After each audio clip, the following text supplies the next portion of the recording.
Hello everyone, welcome to V8 Online's live coverage of Thursday night IMSA. We are here for round 9 of this awesome series. We tonight are at Circuit Gilles-Villeneuve in Montreal. Jay Kennedy and Bo Albert here for coverage of this 45-minute race. Bo, good evening, welcome along. It's great to be back. Yeah, great to be back in the commentary booth, Jay, after a bit of a break in between with this series. And hey, what a circuit to return to. High flying curbs and walls surrounding the circuit the entire way around, ready to catch any driver that takes an inch too much track. It plays no favourites, and I expect to see a few victims tonight. Yeah, awesome circuit. We love this place in every single series we go to. It's always a crowd favourite. Decent turnout of drivers tonight. Once again, we've got 7 cars in the DP class. We've got about 14 cars or 13 cars in GTE class, 6 in the GT3 class. But GT3 class probably been the class to watch throughout this series.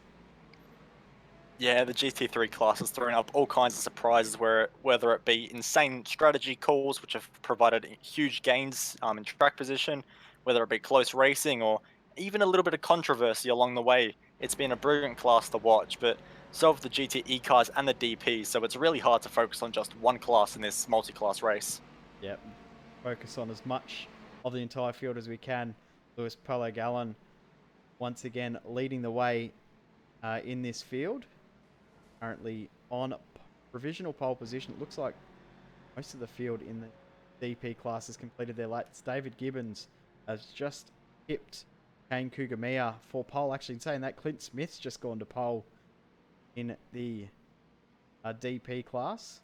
And Lewis Gallon still punching out his lap time. I think he might actually be done.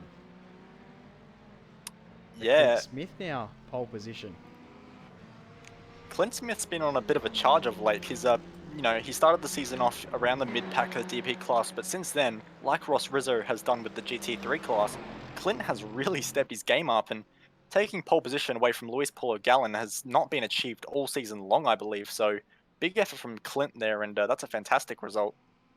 Great job from Clint to be right up at the front. So not an easy thing to do. This track is very, very tough. So good lap time, only pipping Gallon by 15 thousandths of a second. Very, very close.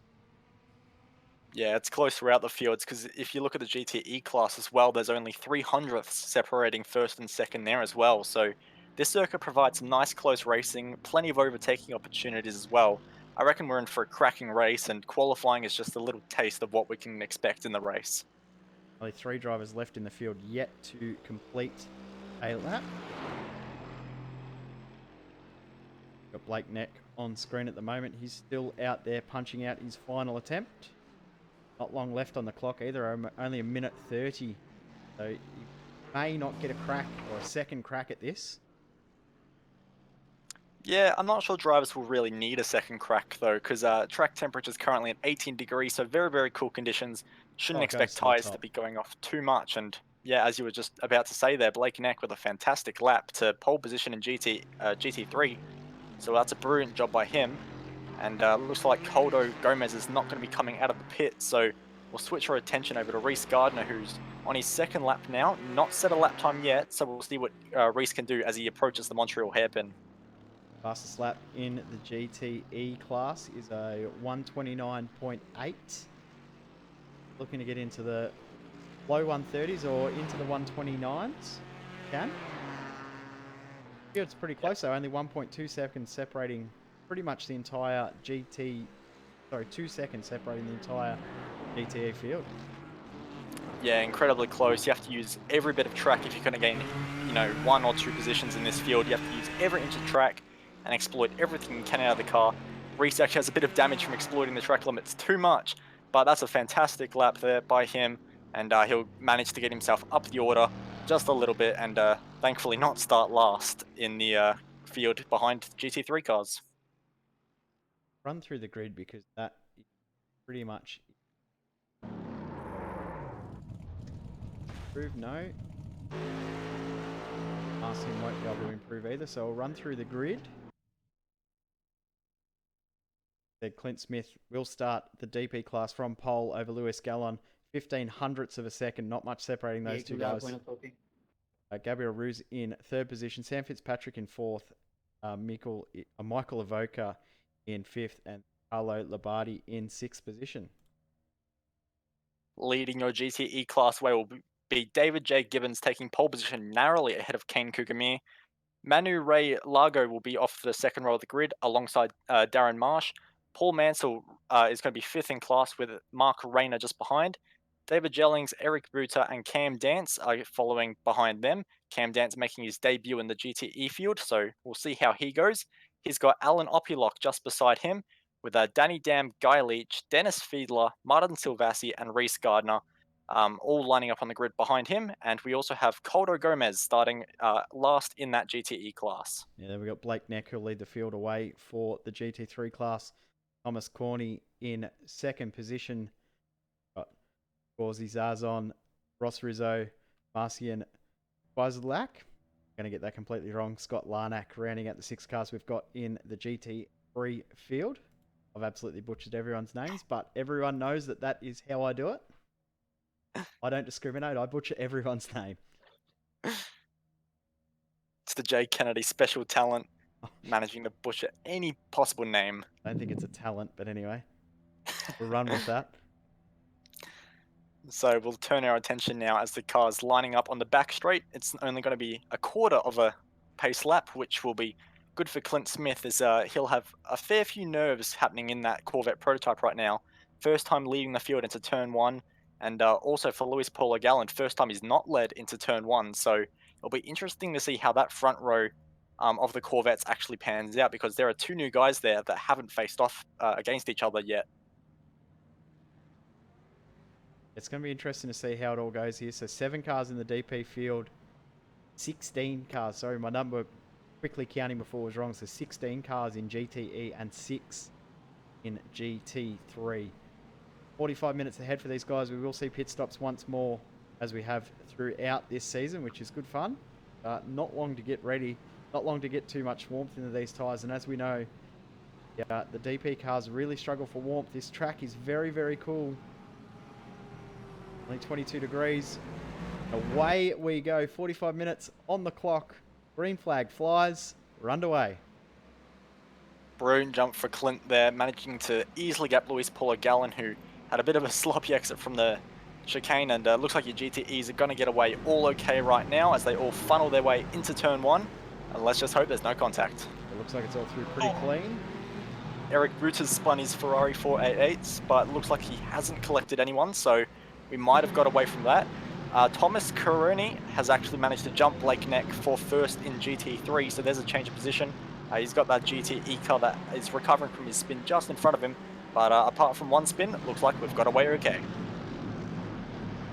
Yeah, it's very, very tight. Actually, Gabriel Ruse is lost out. He's actually behind the leading GTE car coming in the back section of the track. He's now clear, and he's run off the track again. And Gibbons might get him again because he will get a slowdown penalty. Kugamir is right on his tail.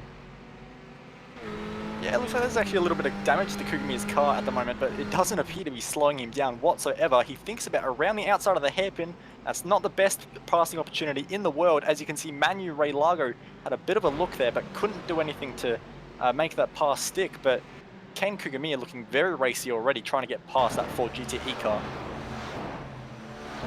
Field's fairly well split in the DP class. This front of the GTE class is where it's at right now. These 3 guys separated by basically a cigarette paper.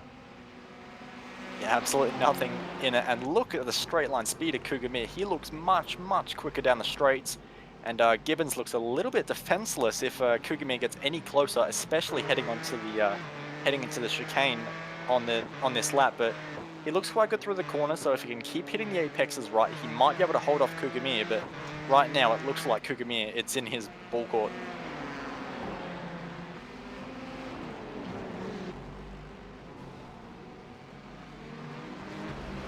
Carlo Labardi and Sam Fitzpatrick in the DP class very, very close as well. So we'll keep one eye on that. But Gibbons has pulled a little bit of a gap on Kugamir now. Largo is right there too now. Yep, so we have 3 cars already beginning to form a massive battle pack at the front of GTE, which is fantastic to see. And we can see Cougarmere much closer now. He's not going to try anything around the outside this lap, so we'll see how his straight line compares to David down this straight, because that Ferrari looked quite quick before, but we'll see if he can make anything happen on the forward in front of him on this lap. But if he can't, he still has another opportunity into turn 1 on this as they approach onto the next lap. So if he can't make it work this lap on this corner, which he hasn't, he has another opportunity here, but that's a big wiggle through the chicane there, and David's going to be able to hold on for another lap. Right at the front of the field, that's closed up at the front of the DPs. Clint Smith now being pressured quite heavily from Lewis Gallon. Kane Cougarmere is now just lost out just as we flick away. Manu Raylago. Try and get a replay of that, thanks to Cut Price Racing. Into turn 1.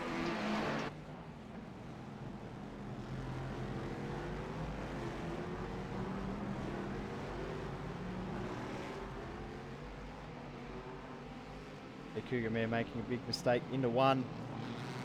Has to check up through 2, and that's move done. Doesn't take much.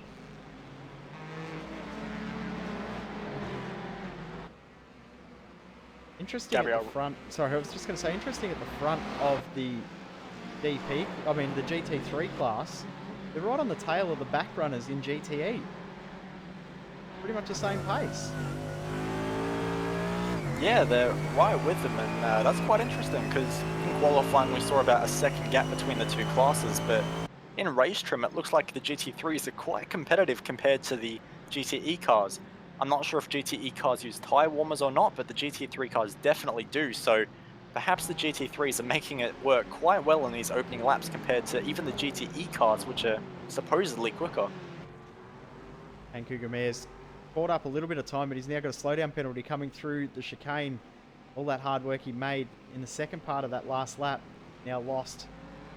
He's lost a lot of time. Another driver that looks like he's got to slow down is Reese Gardner, also Eric Buta. They're both slowing down the front straight, and Silvassi gets past Eric Buta. That's a very harsh slowdown too. It's not the easiest one in the world to get rid of, so if you make that mistake and do pick up that slowdown, as we're seeing, you know, with a few of these top GTE cars, it can cost you quite a lot, as we see Kane Cougarmere, who has taken that slowdown, almost losing it again as he's slowly coming under pressure from Paul Mansell. So we thought he was going to be the hunter, but now he's looking like he's the hunted. Another driver we just saw there get a slowdown, Mark Rayner, got it through the first chicane for turns 3 and 4. So very, very harsh the slowdown penalties at this track. Really need to be careful, pay attention to where your lines are, but have a look at the front once again of this battle at the pointy end of GTE. David Gibbons and Henry Raylago.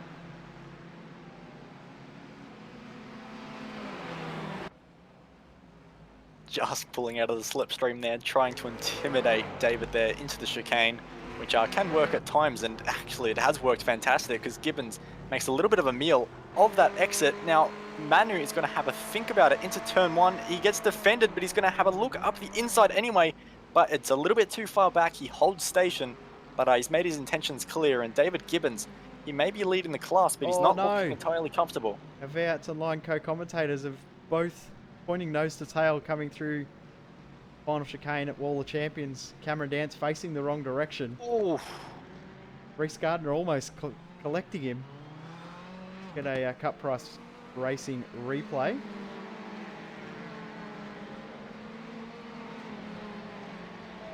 Like Cam may have done that all by himself. oh.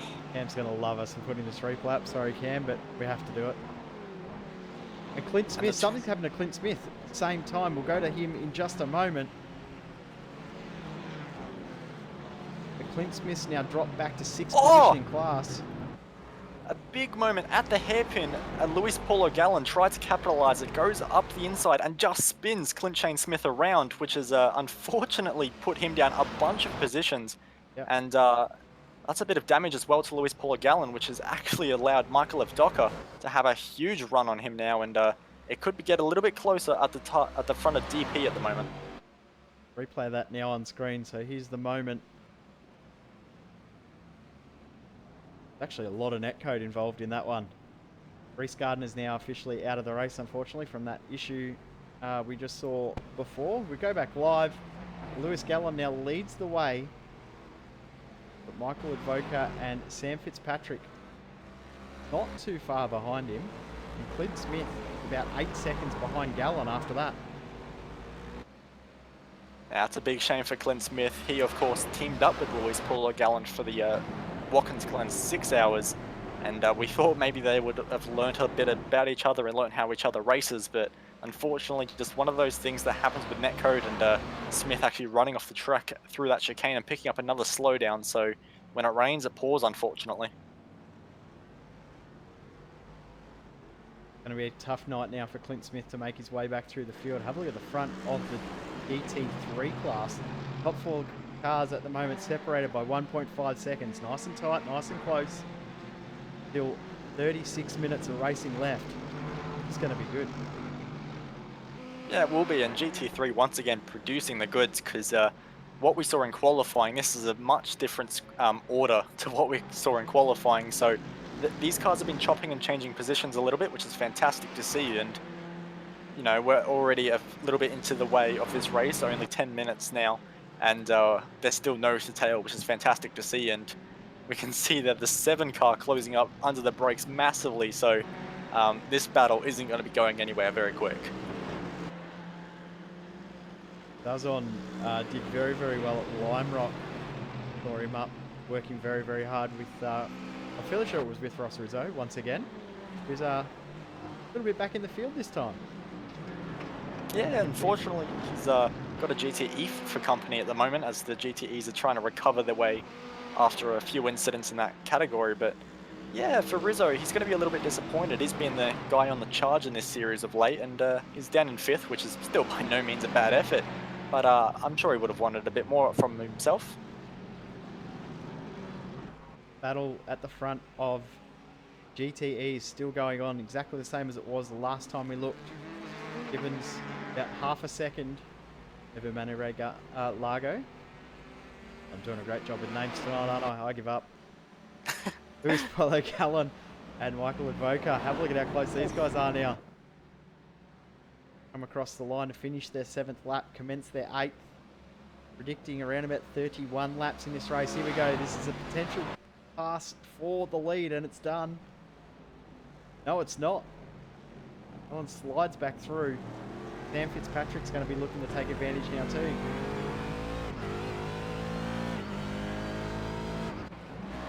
Yeah, sliding into turn 1 was definitely the right word for it. Both cars struggling for grip through there in these cold conditions. Tyres have only really just come up to temperature for these guys now, so they're only just up to their true pace, and we're seeing Paulo Gallon once again just struggling for mid-corner grip a little bit, which is allowing Evdoka to keep up with him, but no move was able to be pulled off this time. So we'll keep an eye on that battle, and we'll see what happens, but across the finish line it was only a 1/10 of a second as Evdoka tried that move, so still very close in all 3 classes.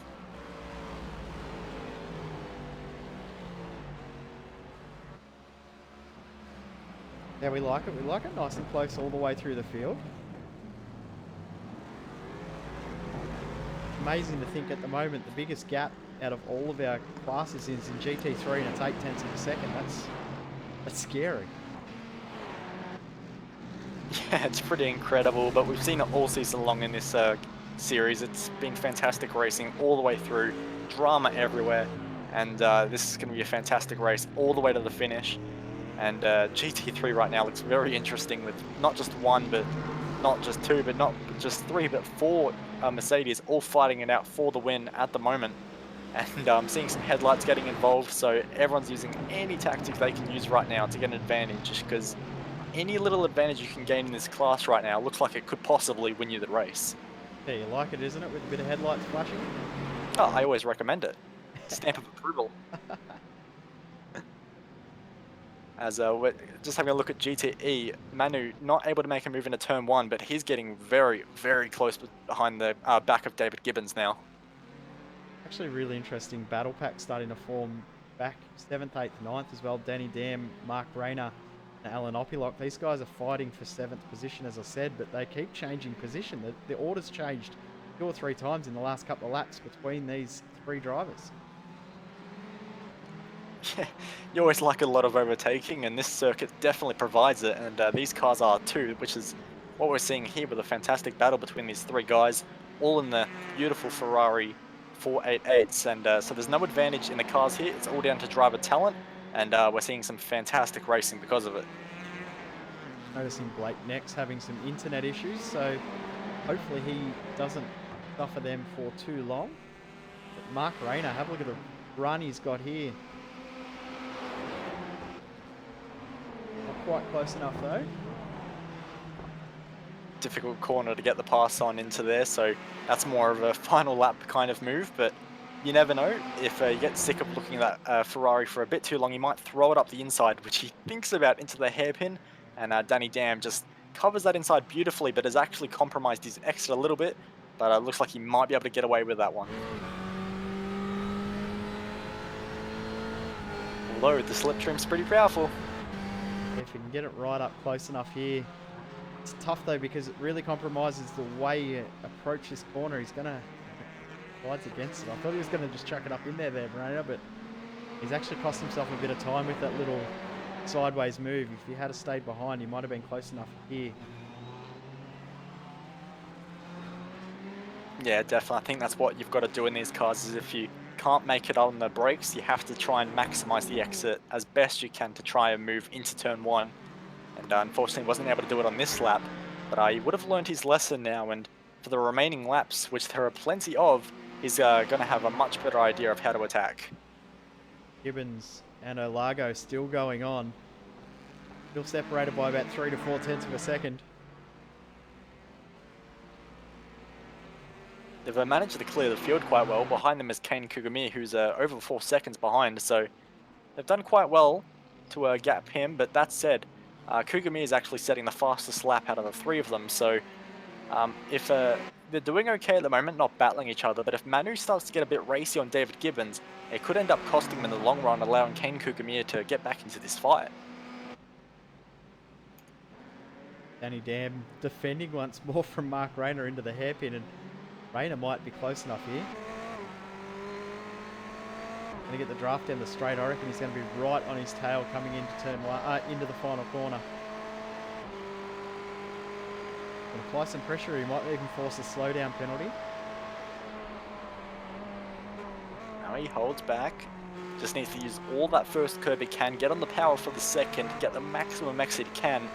He's not going to be close enough on this lap, but every lap he stays behind Danny Dam. He's going to get a better idea of where his strengths are, better idea where his weaknesses are, and you can see that into turn 1 he makes up a huge amount of grain. I know what you're trying to say. A huge amount of ground you're trying to say. Sam Fitzpatrick and Carlo Labardi for 3rd in the DP class.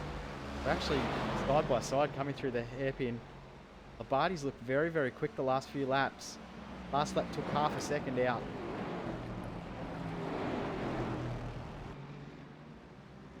As all looking at GTE, Manu having a look around the outside of David Gibbons of the hairpin. He had a massive think about it, but he wasn't able to do anything with it. But he's really beginning to apply some pressure onto the back of Gibbons now.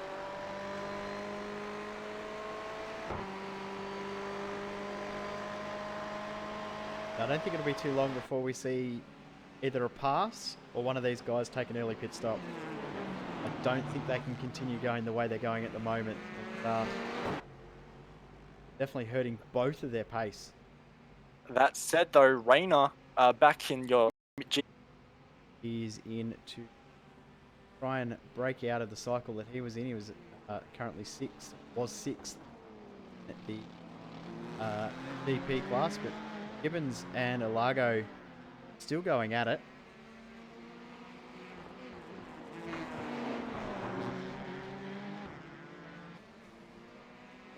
These guys are getting so close to the wall there through turn 5. And, they're really beginning to push the limits a bit, so these guys aren't going easy anymore. They're not protecting tires, they're not protecting their cars. They're really going for it now and really exploring the limits. And I think the time to say that Largo is just waiting behind Gibbons to try and make a mistake, I think that's over. I think it's attack time now.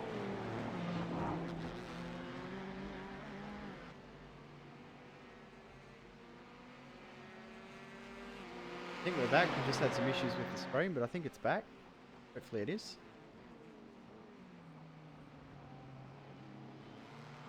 What's happening? Carlo the Bardi in the pits. In to get out of this cycle as well. Kane Kugamiya, one that he's got very, very good pace, which has been very, very obvious, but geez, he's making some mistakes. Yeah, which is unfortunate because he's probably got the pace to run away with this GTE field right now, but these mistakes are hurting him so bad, and he's now 6 seconds behind the leading duo, and Gibbons actually tags the wall. Largo has a huge run. He's going to have to go around the outside into turn 1, but Gibbons, does he have damage now? He holds onto the position and manages to make the apex perfectly, so he will hold that position perfectly, but he might have damage to that Ford now, which makes him even more vulnerable.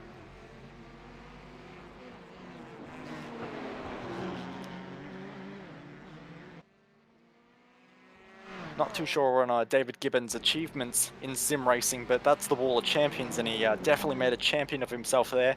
Very hard corner, it's ultra easy to make a mistake, so Gibbons pushing very, very hard. Like I was saying before, these guys are not taking any now. This is max attack, and Largo is closing in on the slipstream of the 4GT once more, and we'll see if he can make anything happen down the long back straight into the chicane on this lap, because he is looking very racy right now.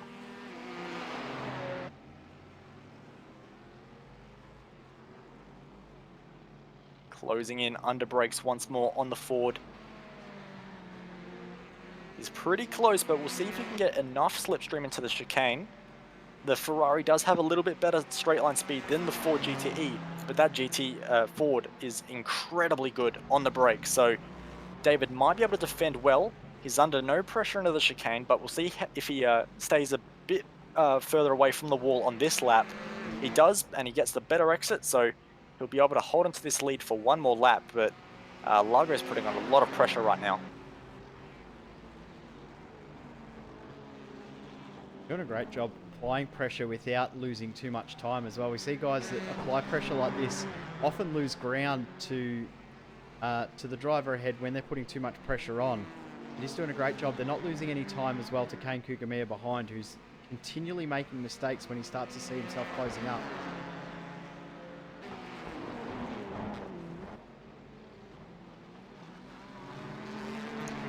Oh, 3 wide! Luis Paul through the middle of a GT3 and a GTE car, and he's diving into the pits now. So Luis Paul, your race leader in DP, is going to come into the pits. He's followed by Sam Fitzpatrick, who has to lock the brakes up to avoid slamming into the back of one of the GTE cars. Clint Smith, who was leading this race earlier in the race, who got spun at the hairpin, he stays out. He's going to take over the race lead, but strategy beginning to become a big factor of this race. Yeah, it is for sure now. Getting a replay of Gallon going through the middle. Something happened as well to Danny Dam, who we saw in that battle with Mark Rayner, who did just get ahead of him not too long ago. Was facing the wrong direction. Actually was tagged by the looks by Opilok. Clint Smith now the last driver in the DP class to make his pit stop. Of course, trying to regain some time after that strategy change. Oh, side by side into the hairpin. Fiedler and I believe that's Eric Buta. The two Ferraris side by side, and oh, the 26 with a big slide on the exit, so the 23 is going to have a run. It's going to be side by side into the hairpin. It's side by side out of the hairpin. They're going to fly down this straight now. There's another Ferrari behind, so this is going to potentially become a big battle pack if these guys play side by side through the chicane. Who's going to be braver? Who has the nerves to steal? Both of them so late on the brakes, both committed. The 26 will take the lead. And the car behind, I don't quite know who that is, but this battle pack is going to get a little bit bigger now as these guys are fighting very, very hard for keeps. Gutierrez, Fiedler, and Danny Dam. Oh, the 23 goes around! That may have been contact there, I'm fairly sure, between Dam and Boutier. I'll get a replay. My apologies, guys. I know the stream's working at the moment, so while it is, we're having issues. OBS keeps crashing on me. So while the stream's going out, well, actually, there was no contact there at all. Actually, it's just crashed on me again. Going great tonight, Bo. Keep going. Gotta love the technicalities of streaming. Oh, I know it. Love it.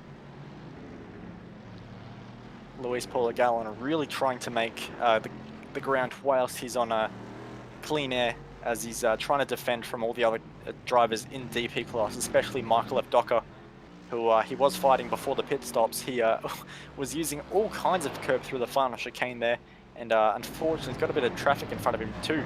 And something's happened to... Gallon's back to 5th. Class, Fitzpatrick is ahead of him, who was behind before the pit stop. Behind Avdoka, so Avdoka's way up the field.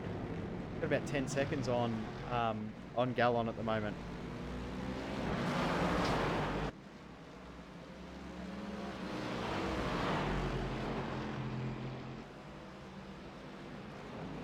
I'm just going back to see how that's all occurred.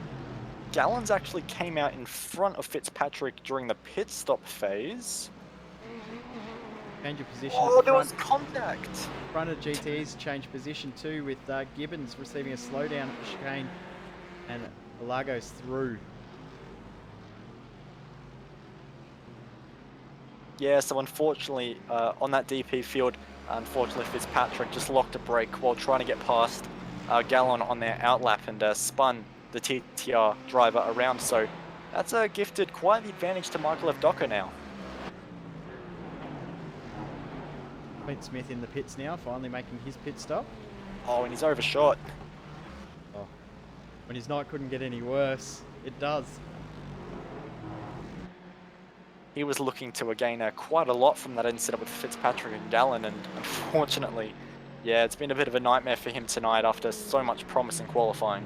Ross Rizzo now leads the class of GT3, but yet to make his pit stop. Scott Larnack also hasn't made his pit stop in that class. Pretty much the entire GTE field has not made a pit stop yet. Paul Mansell, the only driver who has. Largo now leading by 2.9 seconds over David Gibbons, who has 2 cars in the DP class right on his tail with Clint Smith and Gabriel Ruse. You guys have battled pretty hard throughout this championship over the last few weeks. Looks like we're doing this old school now for the rest of this race, Bo. We're doing it radio style. Radio V8 online. Here we go. Gotta love it. We'll try and make it a bit more realistic as we watch the TTR car going past the beautiful grass with the beautiful Montreal lake alongside. I don't need to go that fast. So Michael Avdoka now the leader. We've got 17.5 minutes left in this race. Carlo Labardi second, Dan Fitzpatrick third, and then Lewis Gallon in 4th position. Those guys separated by about 13 seconds. Lewis Gallon now looks like he's pushing really, really hard because he's dropping time fairly quickly to the guys ahead. Yeah, I wouldn't be surprised if he actually has damage from that contact we saw with Fitzpatrick. So it could be potentially be that, but the guy I'm watching in that DP class right now is Gabriel Ruse. He's just made a very dominant overtake on Clint Shane Smith there into the chicane. He was stamping his authority, and he's already pulling away quite a lot. So Gabriel Ruse is putting in some incredible times right now and really making hay while the sun shines. And if Gallon is beginning to struggle a bit in that Corvette, it might not be over just yet in that DP class. 10 seconds at the moment, but it will close up fairly quickly. Won't take much. Pretty much the entire GTE field now in the pits to make their pit stops.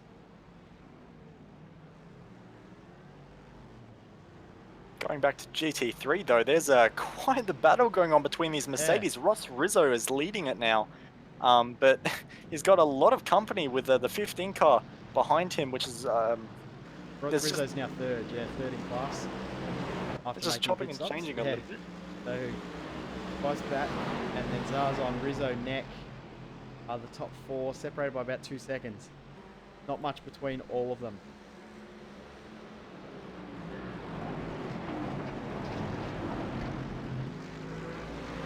They're all attacking that curb so much around the wall of champions. They've all got no fear with that wall staring them down in the eye, ready to catch them if they take an inch too much track. But right now, this GT3 class is providing the goods.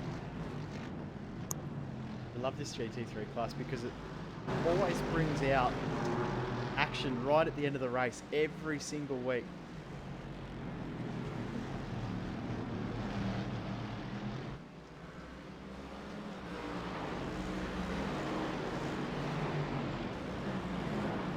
Oh, I bet to say something's happened to David Jellings, who was leading, but he's in the pits, so ignore me. I'm getting excited over nothing.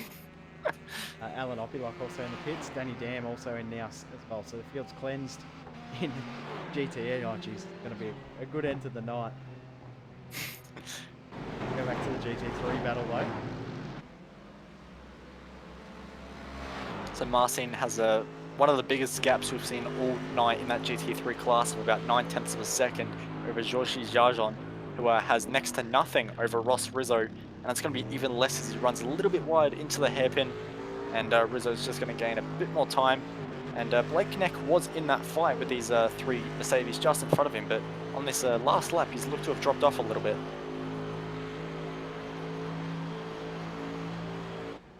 Another battle starting to heat up as well, but we'll stay with this free battle. David Jellings, Paul Mansell, and Darren Marsh, 4th, 5th, and 6th. GTE. These guys are getting very, very close as well. Darren Marsh will be loving this with the 2 Ferraris in front of him. He's been by himself for most of this race so far, so he's finally got someone to race, and 2 very, very quick drivers at that in David Jellings and Paul Mansell, who actually both run wide of the hairpin. Yep. Will Marsh be able to capitalise? Maybe not. Those Ferraris are pretty handy in a straight line, but if they're going to go side by side into the chicane, Marsh must be rubbing his hands right now. See who's braver on the brakes. Oh, big, big move. And through goes Paul Mansell. And look at Marsh. Yeah, Marsh might be able to do this too. Marsh with a big run now. Can he make a move stick into turn 1? He's almost there, but that Ferrari definitely has the horses under it, but it doesn't have the cornering grip as it goes sideways on the rear brakes into turn 1. And Marsh, does he have the exit speed? He's got an overlap now, and this might, yep. That's just applying pressure there. That's all that was. Jellings tapped the brake quite early into that corner as well, so he had none of that to defend against Darren Marsh. So we'll see if Marsh can do anything with Paul Mansell, who has loved that little scrap behind him a little bit as he's managed to open up about an 8 or 9/10 of a second lead. Actually, maybe a bit bigger. So he's been a big benefactor from that. That's what you're trying to say, isn't it? Oh, it's I knew what you were English trying to say. tonight does Yeah, not I know. exist. No, don't worry, neither doesn't with me either. Something's happened to Ross Rizzo. He's dropped behind Blake Neck. I would be guessing he's just received a slowdown at the chicane. As we'll get a Cut Price Racing replay. Big thanks to Cut Price Racing for jumping on board and sponsoring the V8 Salon broadcast with our replays. Great to have them part of the family.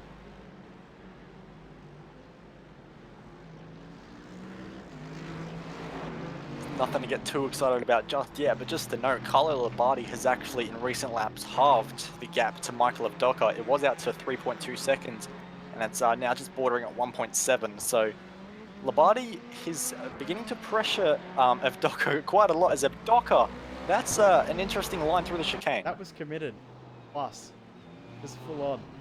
I don't know how he held that, but anyway, he did somehow. Labardi up the inside of that GTE car, clearing the traffic very easily. So the gap now down to 1.3 seconds, and with that moment for Avdoka, I wouldn't be surprised if it begins to come down just a little bit more, because it looks like he's beginning to feel the pressure. And looks like Luis Paul Gallen was actually quite close to Fitzpatrick on that last lap as well, but he's been held up by traffic quite dramatically and still can't find a way past despite the extra 200 horsepower in that Corvette, and he's got to slow down now. The gap between Avdoka and Labardi now 1.1 seconds. So that's closing very, very quickly.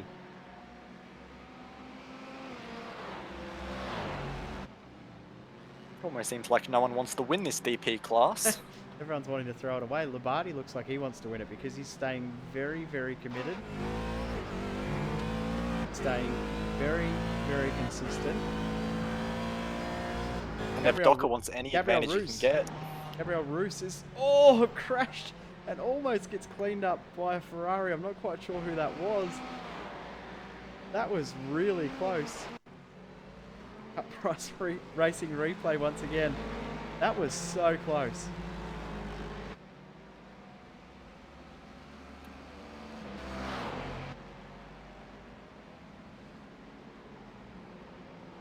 See him spin as he's gone to correct it and come back out. Not sure who that Ferrari was, but change of underpants needed after this race is complete there. 0.7 of a second now separate the leaders in DP. Oh, Avdoka on the rear brakes into that corner there. So that's another 10th or a 10th and a half gone to Labardi. And this is slipstream territory now. Labardi is going to have extra speed down the straight. So it's officially game on between these two drivers. As again, Avdoka using a lot of rear braking into the corner. Looks like he's a MotoGP bike at times. And Labardi's going to be seeing that, knowing his rear tyres going off, and that's just going to be even more motivation.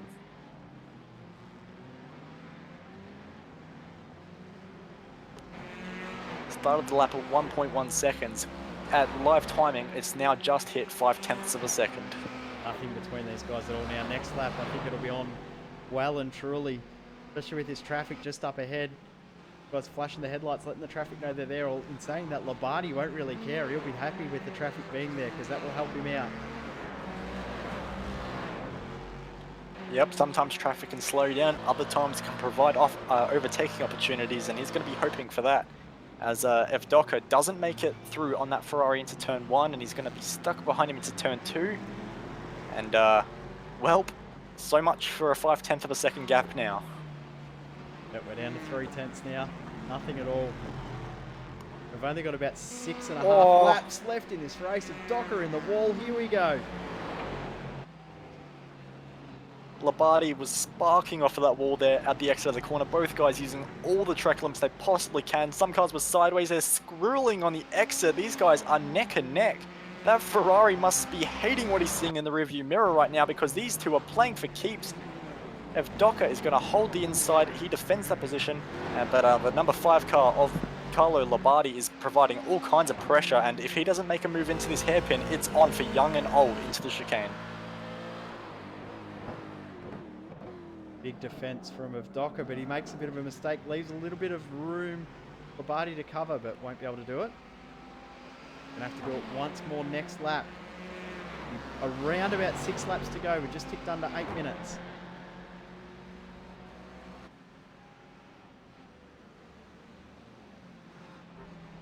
Interesting to note that in the slipstream there, Carlo Labardi actually wasn't any quicker than Michael Avdoka. So he's perhaps got a bit more aero on that Corvette than Avdoka does. So that might be where he's finding his time at this late stage in the race, where the tyres are coming off, not as much mechanical grip. He's relying on aero grip, and look at the ground he makes into turn 1, almost into the back of the 14 car. And as Avdoka locking the brakes once again, there's a Ferrari in front. Could this be the opportunity that Labardi needs, as he's almost into the back, under the braking zone there?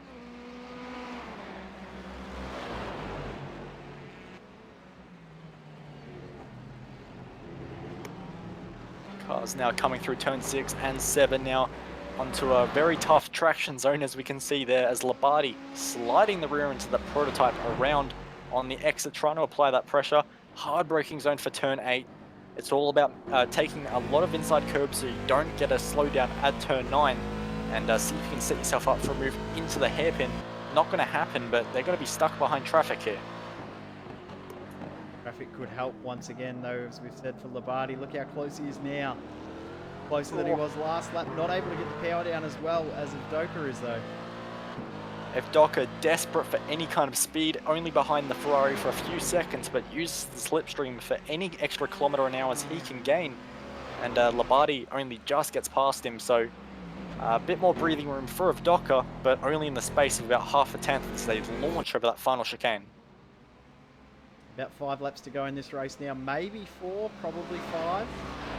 Not quite sure.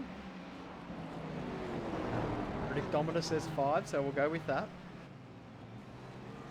Gaps throughout the rest of the field have grown.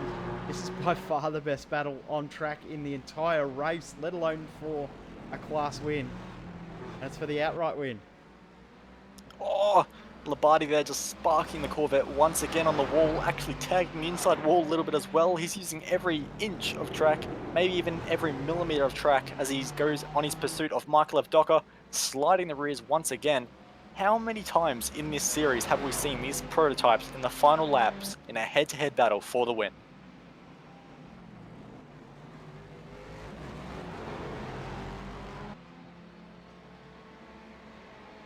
Yeah, it's a tick over to 5 minutes, and this is going to be an incredibly long 5 minutes for Evdoka. He has about 0.3 of a second, not under pressure into the hairpin. As I say that, he spins the car, he's got the rears locked, he slides the car, but in spinning the car, he blocks the inside for Carlo Labate. He's going to hold onto the position. Michael Evdoka has got away with an absolute nightmare corner. Labate flashing his headlights there, trying to pressurize Evdoka, but I'm not sure if Evdoka needs any more pressure right now because he is feeling it.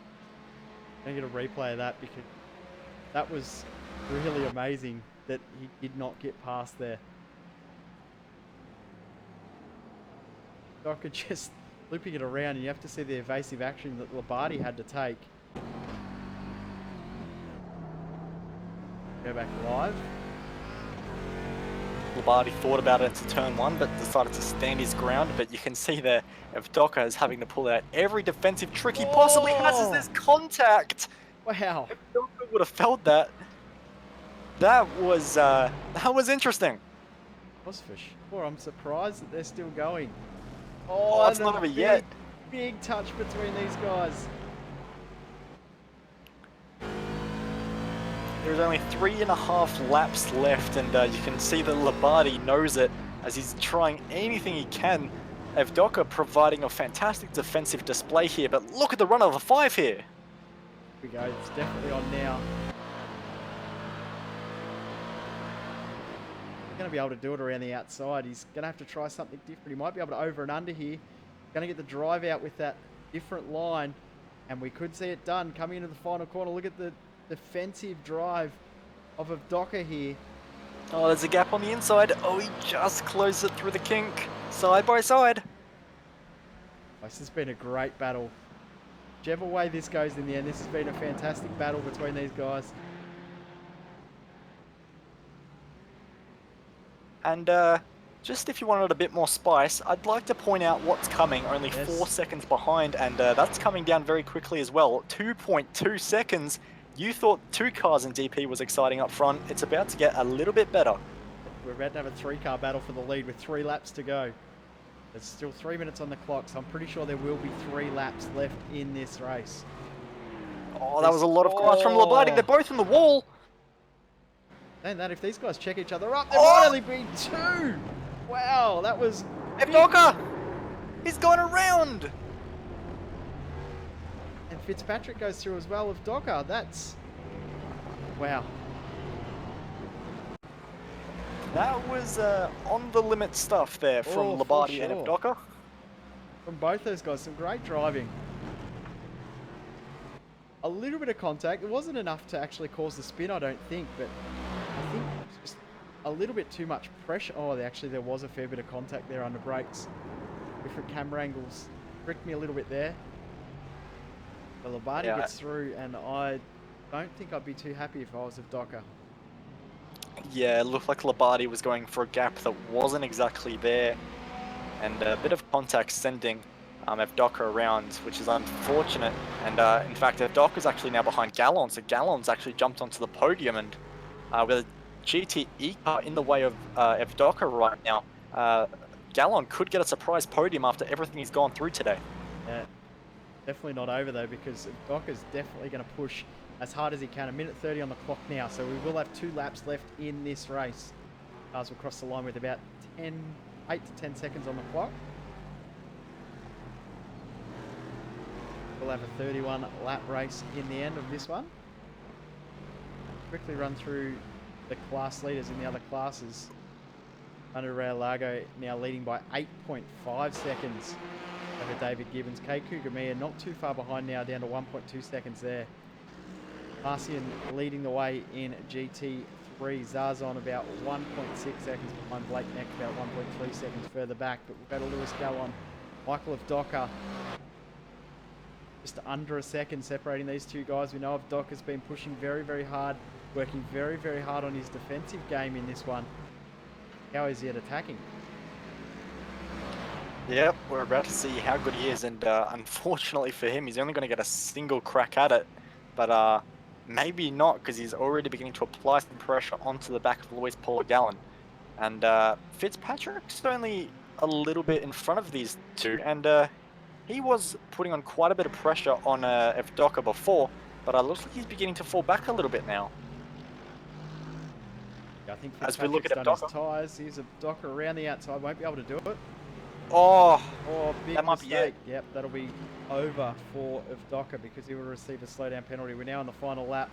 The clock now hits 0, so that's now officially the final lap. So that's it. If Docker kept his foot in it, and oh no, he's serving the penalty now, I think. Yeah, kept his foot in it for a little bit, but unfortunately, does have to pay that penalty. But Fitzpatrick and Gallon, what has happened to Fitzpatrick? Maybe Fitzpatrick hasn't had enough fuel in the car, because that's surprising how much Fitzpatrick's dropped, especially after how close he was getting to that battle pack for the lead only 2 laps ago. Oh, Gallon with a crossover, beautiful exit from Gallon. The TTR car with a beautiful exit. He's going to think about a move into turn 8, but it's not really an overtaking opportunity. He's around the outside. He's done it. Oh, no, he hasn't. Oh, and there's contact between them as well, and here comes Evdoka back through. Fitzpatrick just went through the smallest gap possible to get his second place back. But look at Gallon, hang on. I think Fitzpatrick has a penalty because he's slowed right down. He's doing absolutely no kilometers an hour, which has blocked Gallon, who's now gone wide, which has gave Evdoka the run into the chicane. No one wants to be on the podium. Oh, there's contact! Wow. Gallon and Evdoka contact down the straight at 220 kilometers an hour. Fitzpatrick slow again. Congratulations, Labardi picks up the win of Evdoka. Wow. Oh, and who's going to get third? It's not over. It's not over. Fitzpatrick's slow, but Gallon's got a bad exit. It's got to be a drag race. It's got to be side by side potentially. And these guys both with slow. Fitzpatrick's out of fuel. Fitzpatrick coughed over the line 0.3 of a second in the end. He managed to hold on. He was coughing the whole way down that back straight. The entire length of that back straight, he was coughing. Daytona prototypes, what a race you have given us.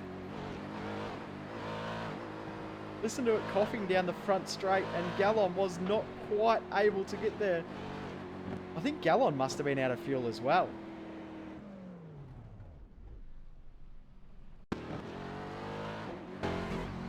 Yeah, Gallon was out of fuel as well, so that's why he couldn't get the move done.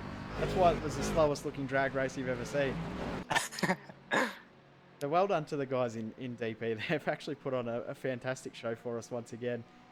In GT3, Georgi Zarjon is now coming across the start-finish line to take victory. I believe that's not his first either, so another dominant display there from Zarjon to take victory in GT3. Zarjon was second with 2 laps to go, so Wozniak actually is pitted for a second time, so he's run out of fuel. He had to pit for a second splash of fuel. Oh, that's man. Unlucky for him. So Zarzon picks up the win in the end, and well done to Manu Ray Largo picking up the win in the GTE class. Ended up winning that class by quite a large margin. We'll go through the results. So the DP class, Carlo Labardi picks up the win. Have a look how close it was for 3rd and 4th between Fitzpatrick and Gallon. And that battle with Evdoka right at the end, that was absolutely awesome to watch. So ends up with Evdoka, Fitzpatrick, Gallon. Then Clint Smith in 5th position, Gabriel Ruse in 6th, and Michael Healy in 7th position. In your GTE class, Manu Ray Olago takes victory ahead of David J. Gibbons and Kane Kugamir, who had a bit of a difficult race with a few slowdowns at the start. Paul Mansell and Darren Marsh will complete the top 5 after quite an interesting battle between those guys. David Jellings, Mark A. Rayner, Guy Leach, Alan Opulok, and a recovering Martin Silvassi round out your top 10 in GTE. Danny Dam, who had a really battling race, Dennis Feidler, Eric Buter, Cotto Gomez, who did not qualify, unfortunately, and Cam Dance and Reese Gardner, unfortunately, coming together. We got Zazon picking up the win over Blake Neck, Ross Rizzo, Koziak in 4th position, Forney and Larnack, your cars in GTE. Once again, we apologise for the stream tonight. Not too sure what's going on. I'm going to try and see if the local record has worked properly. If it has, we'll get that uploaded for you as soon as we can. If not, we apologise once again. But thank you very much for tuning in, Bo. Thank you for jumping in the booth with me once again. Not a problem at all. Another fantastic race. Can't wait for next week.